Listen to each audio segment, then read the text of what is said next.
Election commission ఎక్కడ కూడా door delivery ఇవ్వద్దు అని చెప్పలేదు.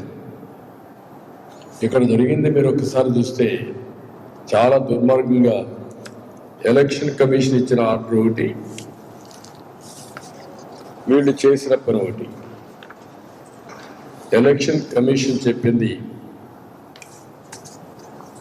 30వ తారీఖు, వాళ్ళు ఇచ్చిన ఆర్డర్స్లో volunteer shall B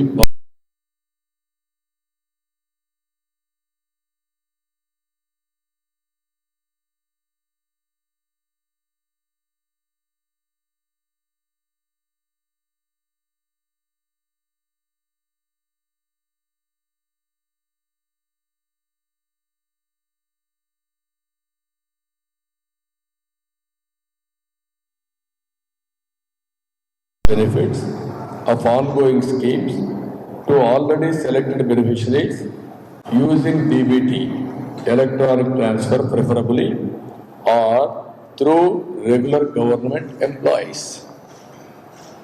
What it means, మీరు ఇవ్వద్దని ఎక్కడ చెప్పలేదు, ఇంటికి పోయి ఇవ్వద్దని ఎక్కడ చెప్పలేదు. మీకు ఏం చెప్పారు, వీళ్ళు ఎలక్షన్ డ్యూటీలో ఉండడానికి వీల్లేదని చెప్పారు. వాళ్ళ డివైసెస్ కూడా వాడడానికి వీల్లేదు, అవి డిపాజిట్ చేయమన్నారు.